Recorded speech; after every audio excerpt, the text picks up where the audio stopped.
Welcome to the GC BizCast, a collaboration of J. Whitney Bunting College of Business and Technology and the Department of Communication at Georgia College and State University. Here we discuss important topics with today's business leaders and educators. We're excited that you've joined us. The views expressed are the views of the individuals on the program and do not represent the views of Georgia College and State University. So let's get started. Well, welcome back to GCSU BizCast. Today we have a great privilege of speaking with a true innovator and I would say a disruptor already in the space of tech and research, Ayush Garg. Welcome to our podcast. Thank you so much for having me. Really excited to converse with you today about sort of everything that we've been able to do and are trying to do. Yes, so are we. And before we go ahead and start this conversation, I want to go ahead and tell our viewers a little bit about you. You started this journey, and we just spoke about it fairly at the age of 14, and you quickly developed a talent for building impactful tools. And rapidly, you have taken over a community of over 70,000 users, 75,000 users, right? And you started all this as a teenager, and this drive has led you to Singapore, as you mentioned in your bio, and you were scaling businesses there. And you had a great honor of presenting to the president of Singapore. And now you are a founder of Answer This IO, and you are redefining how we approach our research or by transforming unstructured data into actionable insights, right?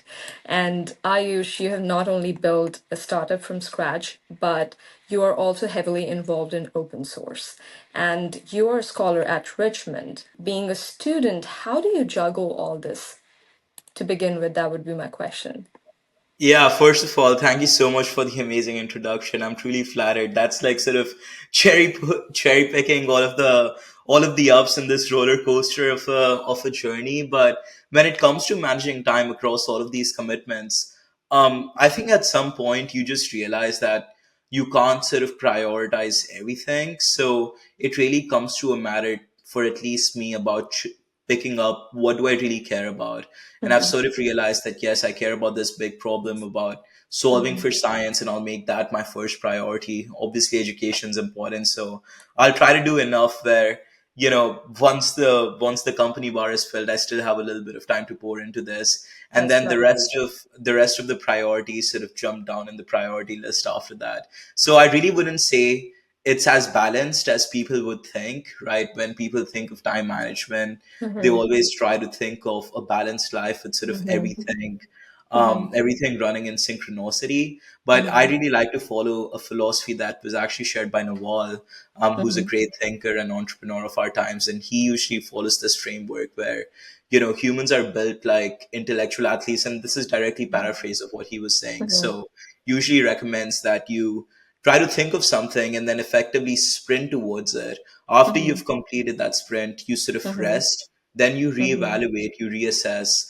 and then you mhm, attack again. And that's sort of the way I try to schedule just my time in general. So I'll try to have periods where, mhm, it's a period of high growth where we're sort of mhm, going all in and I'm trying to put mhm, all my time towards a task. Then I'll take a little bit of time off that and, mhm. I might do other things in that time. Then I try to Right. reevaluate what was the result of this sprint. Yeah. And then sort of try to get back at it again. So Right. sort of a two-faced answer. One is about how Mhm. I look at time, and the other is about how I manage my priorities. But at Yeah. least following this framework has led me to fit the things that I care about in the limited amount of time that we have. I think that's a great answer, a great way to look at it.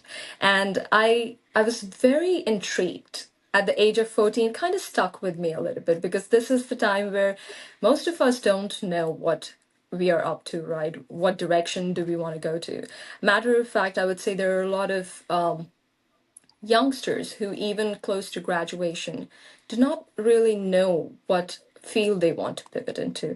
But it sounds like you had a very clear goal at the age of 14, right? And we just talked about you taking over 70,000 users. And at this young age, how do you convince your users or make sure they rely on you while using these products, especially when they're looking at, oh, this is a founder who is just 20 years old, right? How do you take over the market? Right. Users are So I saying. guess now that I'm 20 and I'm actually working Mm-hmm. on a, I guess, commercially viable product, Mm-hmm. it becomes really important that you're delivering something that offers value. If you go to a person who has their hair burning on fire and you offer them water, they won't likely ask you what your age is or where Mm-hmm. you're from or what your occupation is. They'll just take the water and they'll try to pour out the fire.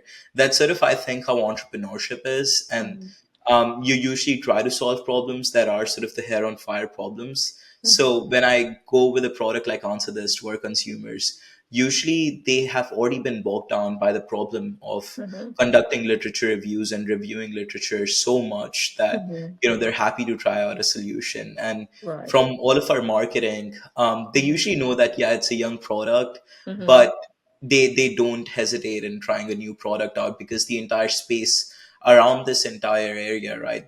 Generative AI tools is young in the first place, especially in the science niche. Mm-hmm. So age becomes much less of a factor. As Mm-hmm. the company grows on, I think the founder grows with the company. Mm-hmm. But a lot of the times, the product itself is almost detached from the founder at a certain That's right. level. So Yes. if it's not like the first or the second or the third day of building, Mm-hmm. quickly enough you realize that more people will be added onto the team. The company itself goes far beyond what the founder had originally just created the first prototype to be. And then at that point the users are very, very happy in just seeing value. Mm-hmm. And you sort of try to then mitigate other problems rather than just adoption like churn and everything. So yeah, I guess that if it's a long-winded answer, but Yeah. it just comes back down to the idea of if someone has a really big problem and you're Mm-hmm. trying to offer them a solution, in at least the tech space, they wouldn't necessarily care about what your personal demographics are or what the founder's demographics are. Absolutely. Oh my goodness. What a mastermind answer. What a way to lay it out. I want to know a little bit about how this journey started. What got you so motivated in the space that you're contributing immensely? I went ahead and saw your website and some of the greatest contributions, both in open source AI that you've made and also in research. Plus, you are very passionate about social responsibility, right? Ethics and transparency when it comes to tools like this. Tell me the drive behind the 14-year-old guy who got into this field. What made you, what inspired you to do that? Yeah, I guess the true answer is when I was 14, I was just very, very lost. Right? Like I did not know what to do. And I always had this urgency Mm-hmm. personally of just knowing that, yeah, the entire rest of the lifespan that I have in front of me, Mm-hmm. this is the main goal that comes outside of it. So whether it's sort of staying late up night or whether it's just the course of the mind that a person goes through when they're like 14 through Mm-hmm. whenever, right, 19 or 20, I just had this insane urgency in my mind of trying to find my goal out. So after long nights of thinking, very quickly I realized that working towards just the general evolution of humanity and Mm-hmm. doing things that help us out as a species together is a Mm-hmm. great goal to have. And if I've achieved that later on, I'll Mm-hmm. be pretty content with the life that I lead. So after I made that my focus, I think everything else just sort of started falling in place. I started taking up opportunities that I knew would help in this long term contribution. And I'm still very, very early on in the chain of, achieving this final goal that can truly never be achieved. So you keep just going. But that was Mm-hmm. sort of the start of the iceberg. And after this entire goal came to be, quickly I started doing hackathons and Yeah. building products in this space. Then I found Dr. Peter Rust, who's been one of my greatest Mm-hmm. mentors, and he nudged me towards the path of open source because I didn't even know what open source was at that time. Mm-hmm. But when I saw that you can build something and then people can build on top of it and sort Mm-hmm. of cascades, it just made a lot of sense. And I sort of started to believe that if at least research is publicly funded, if tax dollars are Mm-hmm. going towards it, Mm-hmm. um, even if corporate is doing it, I think most of it should be done in an open manner where it helps humanity's evolution rather than just a potential commercial goal that the research itself might be assigned to. So that's sort of where I picked up the idea of transparency, Mm-hmm. making sure that every big achievement that happens in an open way. And beyond that point, I think it just kept going on. So, answer this was marrying this idea of Mm-hmm. solving for humanity's progress and making something commercially viable. And then Mm-hmm. I'm sure in the future there'll be more things Wow. that happen that I do that are sort of aligned in this particular direction. Oh wow, I am already impressed. Now I see what Dr. Ward was talking about, right? He told me when we met after I think he had a couple conversation with you, and he was like, "We really need to get this guy on board. Ayush is fantastic. The way he talks blows my mind." And I was also very intrigued and very much interested in talking to you and just kind of see what he's really raving about. And look at your answers right now, always so impressive, I have to say. And I think something that strikes my mind, Ayush, is we attach ourselves to not the external factors, but we attach ourselves to the main purpose in our life, Hmm. right?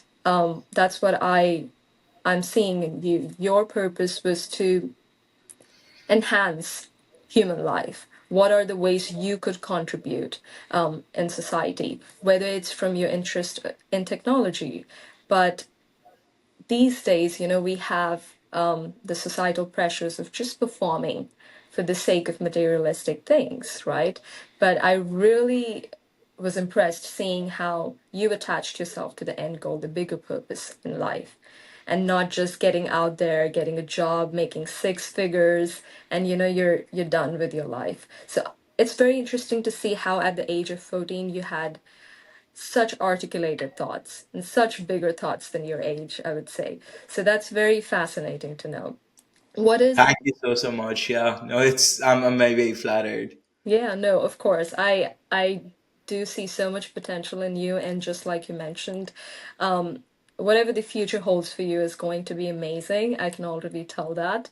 And talking a little bit about Answer This, the tool that you founded, can you tell us a little bit about how the tool works, right? Some of the new features that are different from the ones that are out there in the market. How are you distinguishing your product from others?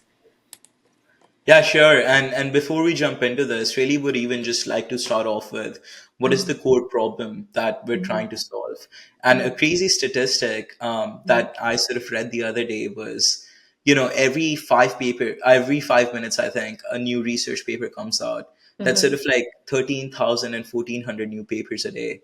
That's And right. you have over 100 million researchers in the world. So when Wow. you combine those two factors together, you quickly realize that we're sort of spending more than 1 billion human hours every Mm-hmm. year in just sort of parsing through research. Mm-hmm. So when I came across this number, it was just really fascinating because then you start to think about it a little bit more. How is this information shared? How is research shared, which is coming out so quickly? It's shared in the form of long pieces of text. And that's really not the most efficient way of, first of all, just sharing pure knowledge. But then it's not the most efficient for someone to go through this. So what usually ends up happening is, scientists go on a database like Google Scholar or Semantic Scholar, which is sort of a newer, better Mm-hmm. way to search for papers, or Archive or PubMed or any of these academic search engines. They type in their question and they might get what's closer to maybe 100,000 results. So then they Mm-hmm. read through these papers and quickly find out that sort of out of every 100 papers that they just go through, 10 to 20 might only be useful. So then you repeat this process and you find out that you're spending about 6 months in just collecting literature Mm-hmm. before even the real work begins. And I think that's really like the big time difference that we want to cut down. We want to bring this 6 month process to something that just takes hours by attaching a conversational interface that has the knowledge of research papers behind its end. And that's sort of the entire idea behind Answer This. At least that's what we started off with. Very, very quickly, we realized that yes, we're able to enable this goal of helping researchers find research in hours instead of months. But then we have to keep them as customers for longer than just hours because, Mm-hmm. the platform needs to be self-sustaining. So then the That's goal slightly elongated across this horizontal mm-hmm. and extended to being a comprehensive research tool that takes researchers all the way from ideation to essentially the draft of their thesis slash dissertation. So the human in this question is still doing all of the due diligence when it comes Mm-hmm. to which research should be included. Is there more that I need to search? But the entire process itself is sort of technology aided in the sense that, now instead of taking 2 years for all of this entire journey, it's cut down by a relatively large factor and more can be done in that time. And that's sort of like the elongated or newer version for answer this. In terms of where we differ from competition, that was sort of your Mm-hmm. next question. What are the Mm-hmm. features that are innovative that we're introducing?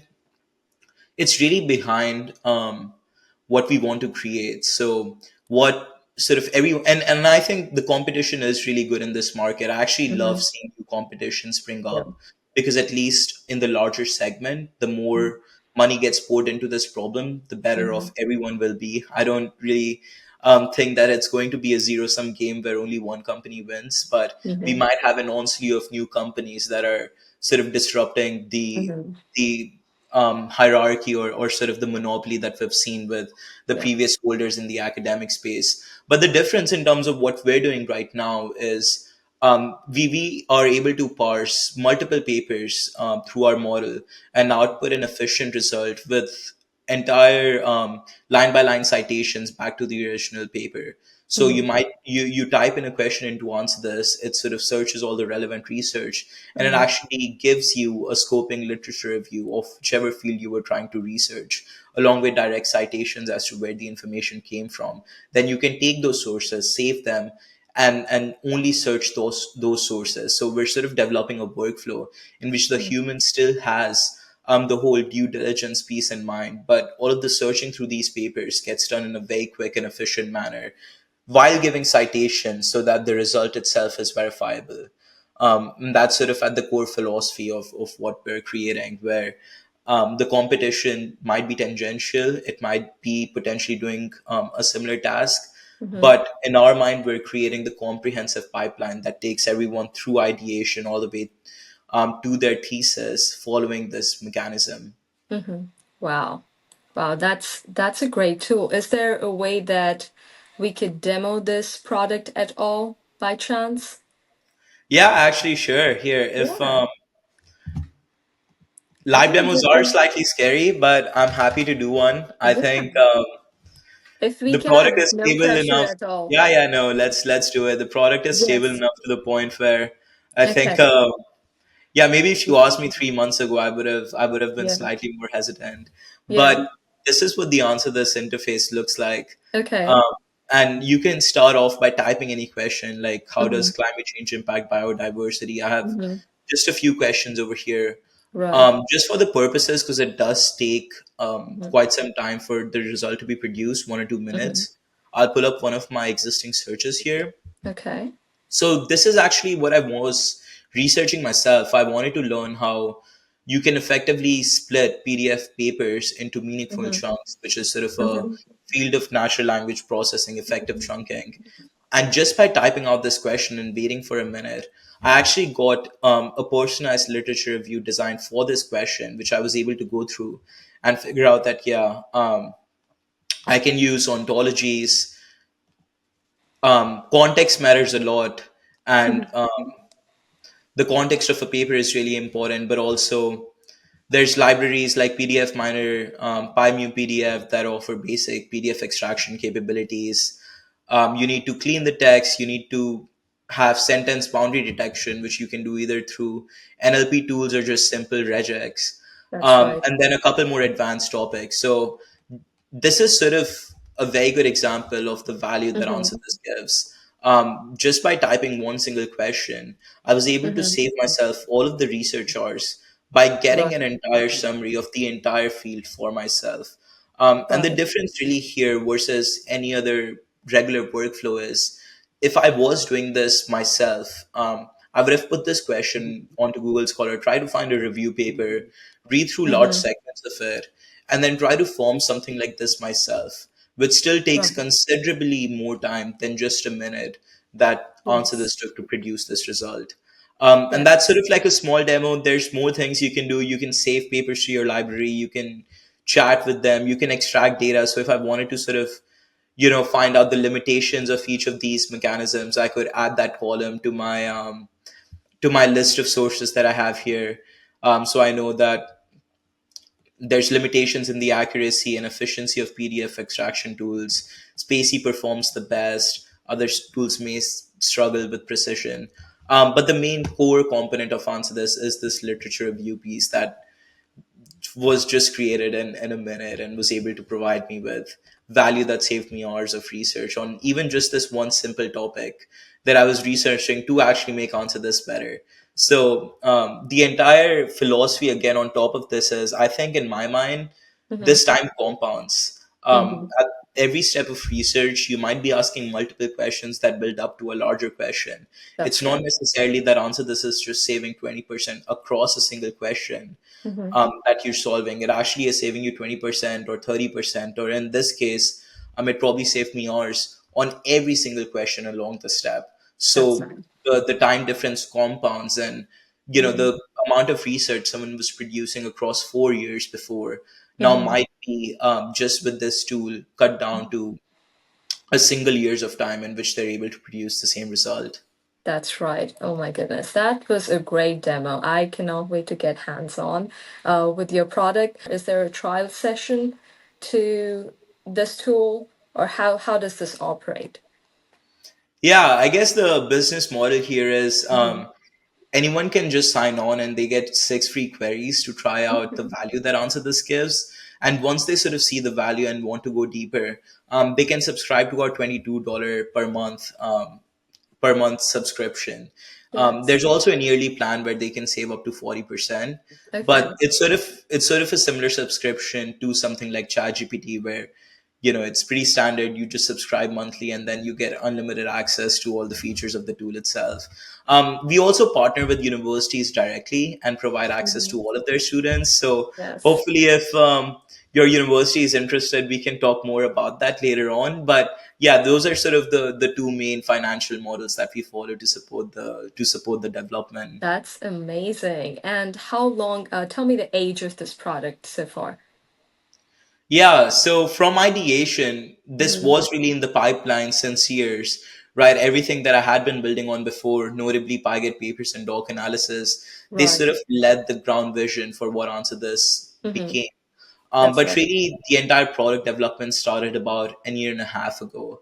Oh, We wow. launched the product 8 months ago, and since Mm-hmm. then, it has scaled to, I think, about 15,000 users now. I Wow. checked the last time about a month-ish ago, and it was 10,000. So hopefully, it's closer to 15 to 20 right now. But yeah, the user base is increasing rapidly, and at Yes. least the adoption piece, we have controlled quite well so far. There's still challenges that we're working Mm-hmm. towards, and obviously the Yeah. product is evolving. Mm-hmm. But yeah, just across solving small steps on the way, the product has come very, very far in these months.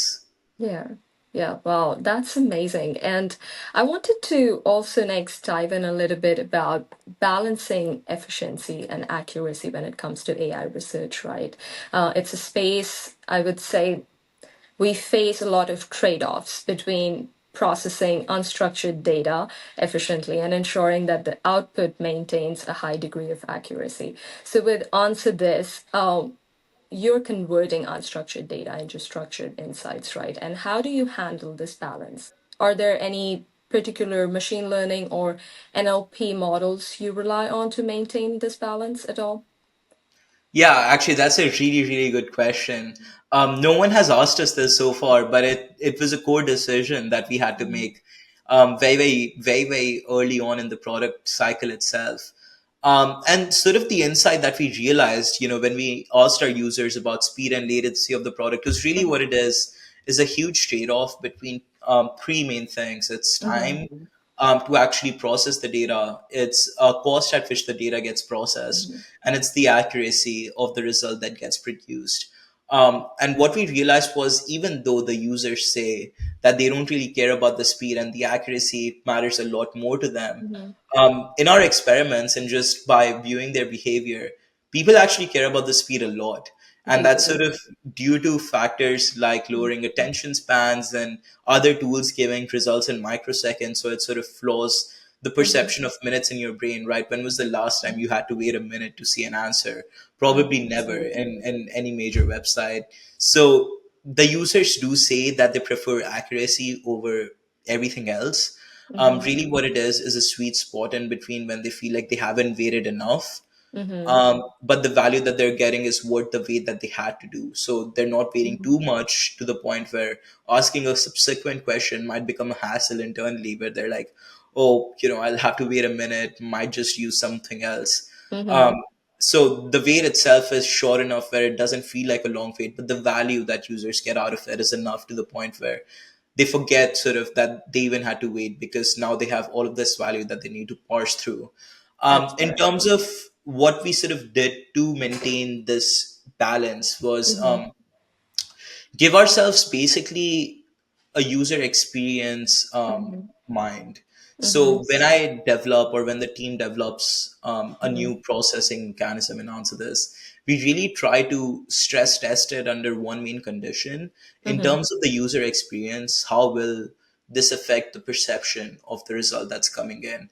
That's right. Because if you're waiting 3 minutes for something that's 20% better instead Mm-hmm. of just a minute, that 2 minutes of extra processing, it's potentially not worth it, Mm-hmm. in terms of the user experience, because they can just ask multiple questions and get similar value, compared to the 20% value that you're adding with this new processing. So it is really interesting. I don't think we've quite cracked the perfect balance yet, Mm-hmm. in terms of very, very efficient algorithms that are able to Right. produce stuff at the lightning fast speed that everyone wants. At that point, everything would be solved, right? Like, Mm-hmm. everything's working super quickly, everything's super accurate. So there is a trade off.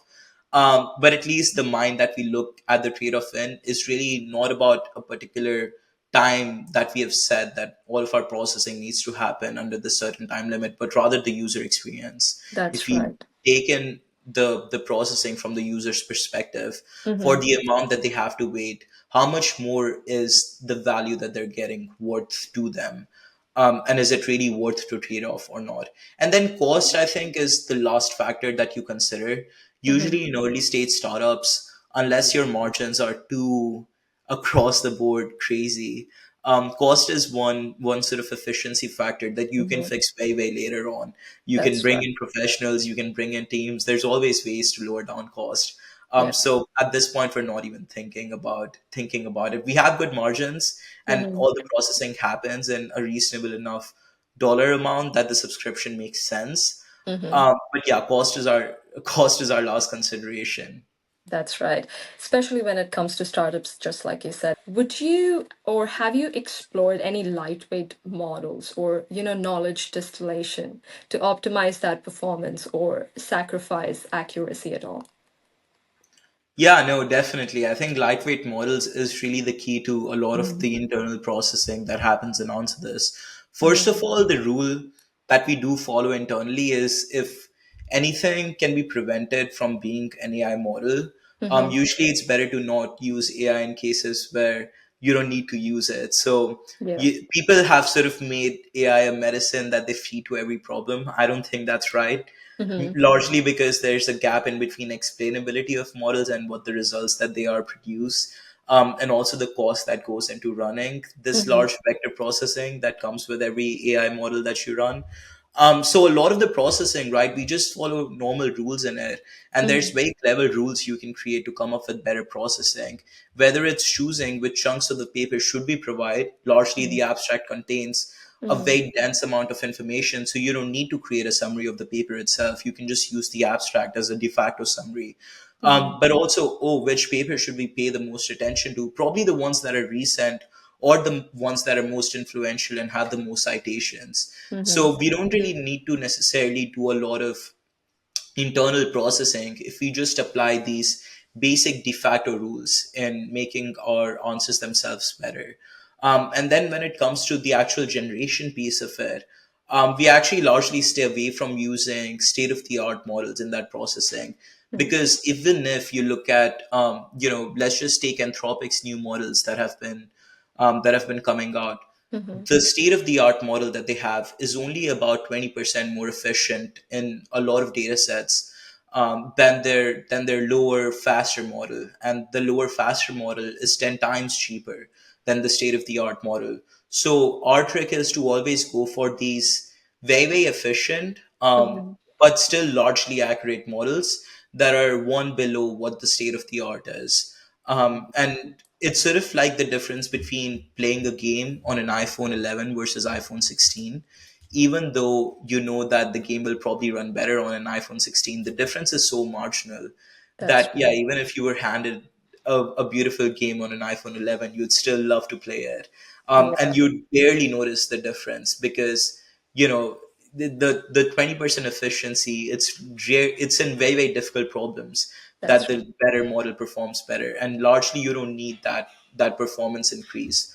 That's I right. think also, just in terms of the way that this industry is progressing, what Mhm. I wanted to do is have potentially meta models or sub models that exist beyond the large language models that we have, that might be potentially focused on just one particular set of vocabulary. Mhm. Because I actually don't care if my model knows about volleyballs or not, or the entire dynamics about volleyballs, if the role that it has to play is scientific processing. So I think knowledge distillation and easy utilities that basically distill the knowledge level of a particular model to a particular semantic space could Mhm. become a large business in the future, and we might look into that as a particular segment that we might introduce.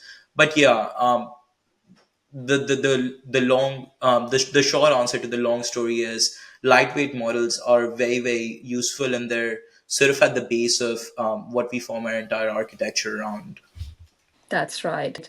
And when it comes to research papers, we have to deal, especially being students, right? We have to deal a lot with ethics. And I want to ask you, you have published some papers about ethics and transparency. And how do you see AI transforming these ethical standards within academic research? Are there any specific ethical safeguards that you're building in to answer this to kind of prevent the data misuse? Yeah, I think that's a great question. And the conversation around AI ethics is evolving rapidly. Mm-hmm. When it first came about, the main problem that everyone was worried about was, what if people create stuff from AI and publish it on the internet, claiming it Mm-hmm. as their own? But I think what the consensus of, at least that everyone I talked to or Mm-hmm. everyone I heard from, said was, as long as there's enough value in what they're producing, Mm-hmm. it doesn't matter if the content was written by AI or Mm-hmm. it was written by a human, Mm-hmm. especially if the content is accurate.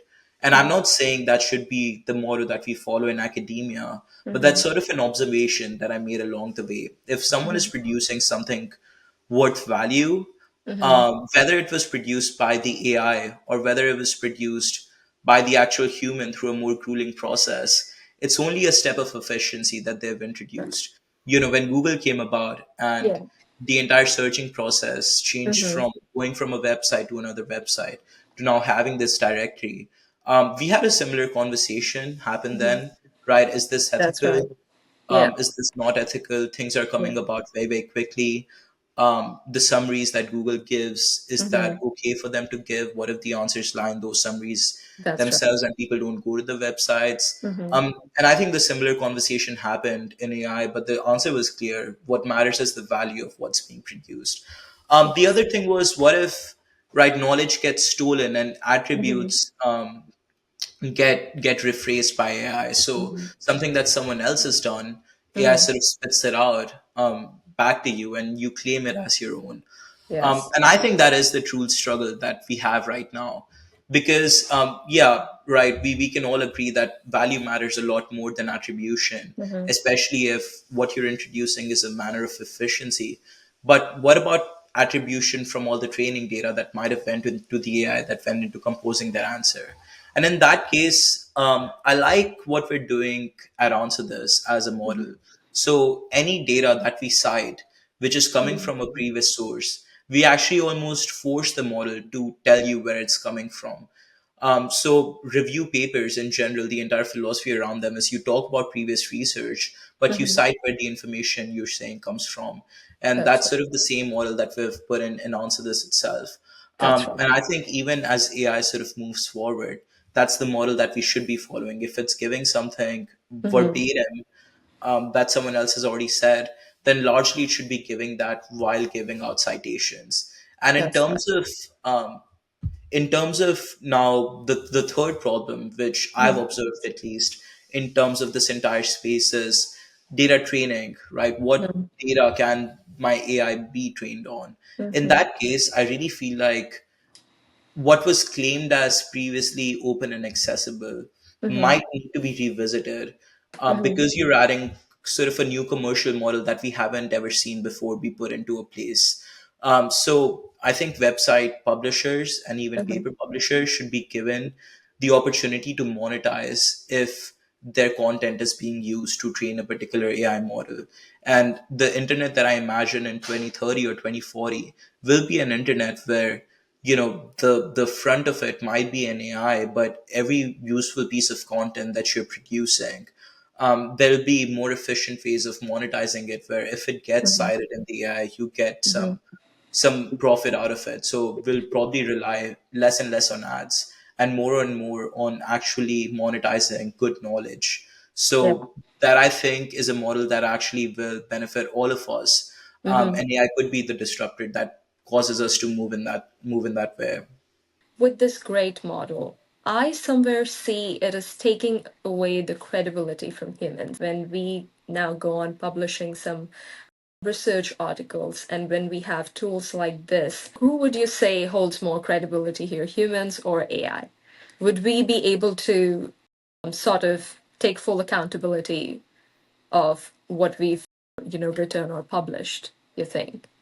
It depends on how you utilize it. Yeah. What AI really is another toolkit and what Mm-hmm. you have available as a researcher to compute your entire research. Mm-hmm. If you take verbatim what comes out of a model and publish it directly, Yeah. then there's no role of you being the author. Then the author Mm-hmm. is actually the AI itself.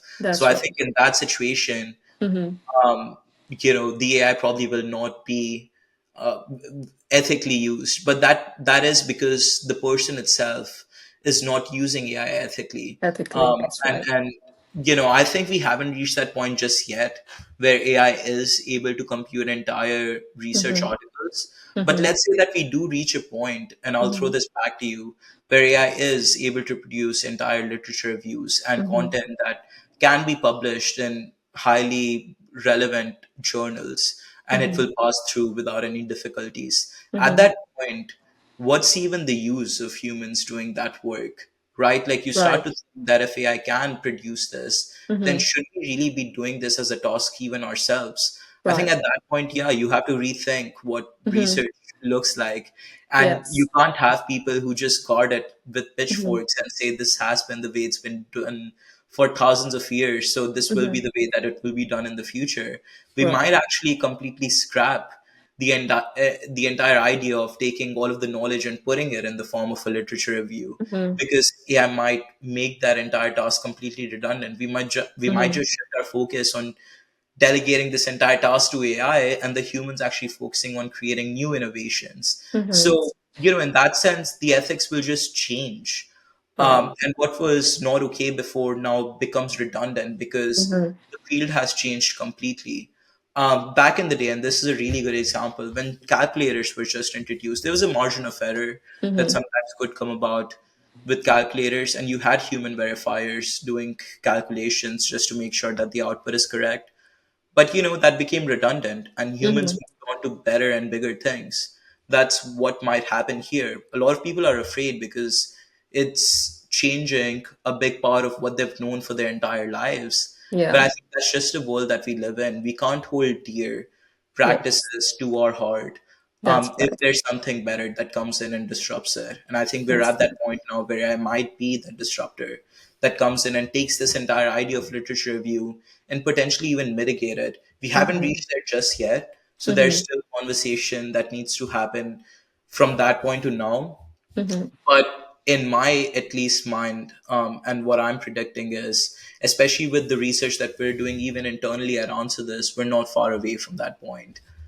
Mm-hmm. And I think with what you were mentioning was there will also be a rise of more independent businesses with tools like AI. It empowers you. Now, I remember speaking to somebody who has also founded software, and he's not a tech major. He has no background in computer science or coding whatsoever. And when I had this communication with him, he said it all you need is business skills, or to understand how to start up and how to allocate resources, right? And he used AI to kind of have his foundations laid out, and then he started bringing in people to build upon it.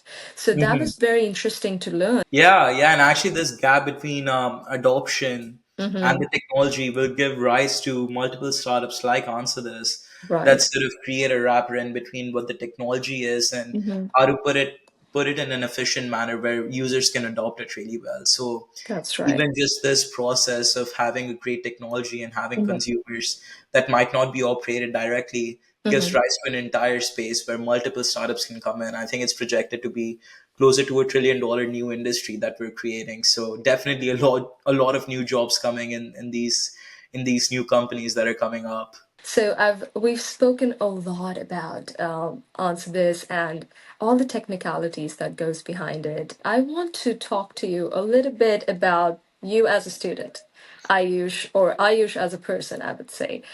You speak highly about integrating passion into everything you do. What is one advice that you would like to give to new upcoming entrepreneurs? Yeah, if I were to give an advice to Mhm. students, I guess it would really be to try to solve problems, Mhm. and be passionate about solving them. That's Once you right. sort of stop looking at life as or the things that you do in life as Hmm. a means to an end, Hmm. and you realize that, and this sort of borrowed from Steve Jobs, but I really Hmm. resonate with this. All of the great things that we see around us, Hmm. this webcam that I'm using to record this podcast, or the mouse that I'm using, or the program that we're recording on, or the Yes. browser that this program is running on, or the architecture that's running this browser in the first place, or the operating system. You get that point. All of these Yeah. things that we see around us that are running the world as we know it were created by individuals, and Hmm. there's nothing that differentiates Hmm. biologically their brain from anyone else's. That's So true. once I realized this, right, there's nothing which at least biologically differentiates my brain from the thousands of the other entrepreneurs that created these wonderful inventions. It sort of unlocks the ability in your mind to think that you can create these things. Yes. And once you realize you can create these things, Yeah. you then start to dream way, way high. Hmm. And that's one thing where I definitely want to extend this advice to say that a lot of people are very afraid of dreaming high and talking about their Imposter dreams. syndrome, would you say that? Yeah, right. Or Yeah. even like people place glass boundaries on where their Hmm. imagination lies. People Yeah. don't think about crazy ideas, or they don't talk about crazy ideas because it's Hmm. almost embarrassing to do so in Hmm. a world full of compliance. Hmm. When you look at the corporate world or the pipeline that a lot of college students go through, Hmm. it's very much walked down in terms of what you can do to creatively reach an outcome. You have a very set process that you're Hmm. put down on that you have to follow to Hmm. enter a certain pipeline, that then Hmm. again you follow a very structured process of Hmm. progressing through it. Hmm. But once you realize that life is more than that, and there Hmm. is no limit to what you can imagine, I think at Hmm. that point you start imagining bigger things than That's what right. you originally did. And Yes. it doesn't actually matter how crazy and ambitious the Hmm. things that you are imagining, Hmm. because at some point you have all of the resources to be able to solve them. It might take you more time than someone who is overly resource heavy, um, Hmm. but again, right, like given that you have your human lifespan, I think if you start off with a super, super large dream, in the process of working towards it, you will end up somewhere that's probably Hmm. better off than where you started. Yeah. So yeah, I mean, dream super, super high. There's no Yeah. cost to dreaming. and there's no cost to talking about your dreams. Once you talk about your dreams, I think it sort of, just by the way human nature works and the universe works, places you in rooms where you get opportunities to actually make those dreams a reality. Hmm. But then understand that life is bigger than just following a certain process to get to a certain place. You can Yes. be super passionate about problems and Hmm. create solutions that fundamentally define the world in which people will be living in. I'm like out of words, out of what I've heard. I think I need a minute to process. You're doing so great in the industry, right? You've already reached that point where any minute, boom, you are up there next to these big brand names. So how do you keep yourself grounded with your purpose, amid all the challenges of scaling a startup and managing your own team and a growing team, matter of fact to say? How do you keep yourself grounded? How does Ayush stays Ayush? Yeah, I guess once people realize how unglorious this life is, Yeah. it's actually not about how you keep yourself grounded. It's more so how you keep yourself motivated. It's very, Mm, very interesting because once, back in the day, I used to think that if I reach this certain goal, I'll mm, really be very, very happy. And yeah. that's what, I'll be happy, I'll be proud, whatever, hundreds of millions of things that come across the way. But I think in the process of starting a startup, the amount of energy that is required in doing that, your brain sort of restructures itself and not ever being content in what life throws at you. And that's sort of a problem that I face personally. No Mm, matter what the stages that we reach, there's almost immediately the next problem to solve. And these that's right. problems Yeah. never end because they start off from the stage zero and continue all the way to potential failure, IPO, or acquisition, either Mhm, situations. So, a lot of the times, even if you're achieving things like raising money or getting customers or making revenue, it actually unlocks more problems that you have to that's solve. right. And you Mm, really try to think, how do I keep myself motivated enough to solve mm, all of these problems till the completion of whatever the goal might be, rather than how do I keep myself grounded? Because there's so much weight above your shoulders that mm, you're almost grounded under the mhm, entire stresses that come in. mhm, But in terms of what keeps me motivated, right, I'll come to that now because we've sort of established that keeping yourself grounded is not really that difficult when you have so many problems that come to your table. Just realizing that good things take time, mm, and even though there might be a bunch of problems and these problems might seem very, very crucial and time consuming and treacherous right now, at some point they will be solved. And it's really important that you give it time and you take time out for yourself, that mm. I think I've been able to find my internal motivation to keep going and sort of taking this from start to fruition. So Right. there's still challenges that come every day. I'm sort of talking as if the life is perfect. It's certainly not. You go through imposter syndrome. It's very much real. I actually never thought I would go through imposter syndrome till I did. And at that point, you realize that, yeah, you're living a dual faceted life in which you're still a Mhm, student or potentially a normal person. You still have friends that, you talk with, you go out with, whatever, but you have this completely other life where you have to manage people and their entire livelihood might depend on your output. So yeah. your time matters a lot, and you might not even want to give your time to any other thing but the company itself, because now you know Mhm, that if you don't do that, 10 other people might lose their jobs and lose their livelihood. So there is like that big problem that is the stress that you sort of tend to face every day. And there's legal problems. So if you don't fill taxes, the government's mm, going to throw a $30,000 fine on you. But also, right. if you don't achieve customer acquisition at the rate of Mhm, churn, your revenue might drop to zero. Or if you don't control your churn and lower it enough, then your startup might die again soon. So, sort of running a startup is like a lot of ways. It can fail in a lot of ways, but there's only a few ways in which it can succeed. But yeah, I guess keeping myself grounded and motivated at the same time is a real struggle. And maybe in a few years, I'll have a better solution as to how do you balance these two things together. I think that's a great, great way to look at it, Ayush.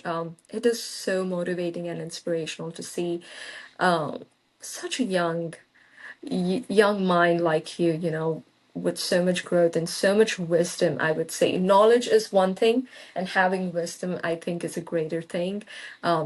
And seeing how you keep yourself motivated, not by minor successes, but your bigger purpose in life.